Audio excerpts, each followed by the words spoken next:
ರಾಜ್ಯದಲ್ಲಿ ಮಳೆ ಅಬ್ಬರಿಸ್ತಾ ಇದ್ದು ಡ್ಯಾಂಗಳು ಭರ್ತಿಯಾಗಿವೆ.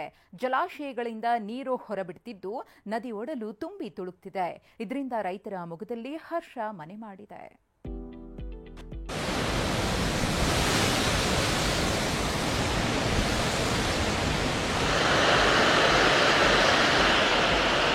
ಧುಮ್ಮಿಕ್ಕೋದೇನು, ಭೋರ್ ಗರಿಯೋದೇನು, ಡ್ಯಾಂನ ಗೇಟ್ಗಳು ಓಪನ್ ಆಗ್ತಿದ್ದಂತೆ ಶರವೇಗದಲ್ಲಿ ನೀರು ನುಗ್ತಿದೆ.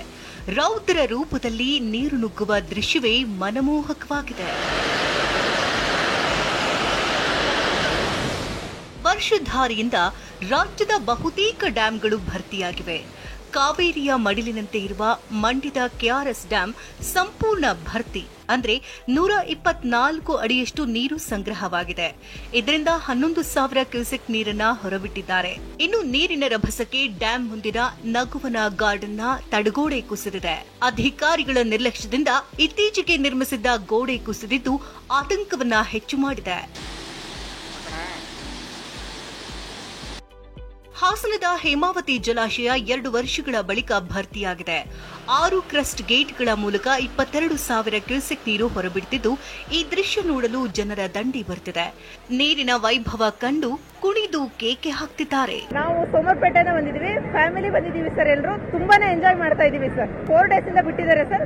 ತುಂಬಾನೇ ಸೂಪರ್ ಆಗಿ ಉಂಟು. ನಾವು ಫಸ್ಟ್ ಟೈಮ್ ಬಂದಿದ್ದು, ಮಾತುಗಳೇ ಬರ್ತಾ ಇಲ್ಲ, ಎಕ್ಸ್ಪ್ರೆಸ್ ಮಾಡಕ್ ಆಗ್ತಾ ಇಲ್ಲ ಸರ್. ಸಖತ್ತಾಗಿದೆ ಸರ್. ಹಾರಂಗಿ ಡ್ಯಾಮ್ ನೋಡಿದೆ, ಅದನ್ನ ಬಿಟ್ರೆ ಇದು ಸೆಕೆಂಡ್ ಟೈಮ್ ನೋಡಿದ್ದು ಸರ್.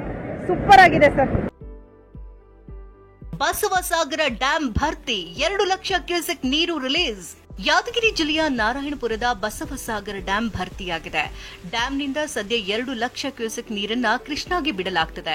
33 ಟಿಎಂಸಿ ನೀರು ಸಂಗ್ರಹ ಸಾಮರ್ಥ್ಯದ ಡ್ಯಾಂ ಸದ್ಯ 27 ಟಿಎಂಸಿ ನೀರು ಸಂಗ್ರಹವಾಗಿದೆ. ಧುಮ್ಮಿಕ್ಕುತ್ತಾ ಭೋರ್ಗರಿಯುತ್ತಾ ನೀರು ಹರಿಯೋ ದೃಶ್ಯ ನಯನ ಮನೋಹರವಾಗಿತ್ತು. ಇನ್ನು ಮೈಸೂರಿನ ಕಬಿನಿ ಜಲಾಶಯದ ಸಾಮರ್ಥ್ಯ 84 ಅಡಿ ಇದ್ದು ಸದ್ಯ 82 ಅಡಿ ಭರ್ತಿಯಾಗಿದೆ.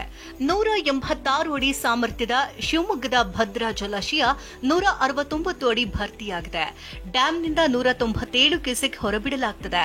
1,819 ಅಡಿ ಸಾಮರ್ಥ್ಯದ ಲಿಂಗನಮಕ್ಕಿ ಜಲಾಶಯ ಸದ್ಯ 1,801 ಅಡಿ ಭರ್ತಿಯಾಗಿದೆ. ಡ್ಯಾಂನಿಂದ 1,892 ಕ್ಯೂಸೆಕ್ ನೀರು ಹೊರಬಿಡಲಾಗುತ್ತದೆ. ಮಂಡ್ಯದಿಂದ ಪ್ರಶಾಂತ್, ಹಾಸನದಿಂದ ಮಂಜುನಾಥ್ ಜೊತೆ ಅಮೀನ್, ಟಿವಿ9 ಯಾದಗಿರಿ.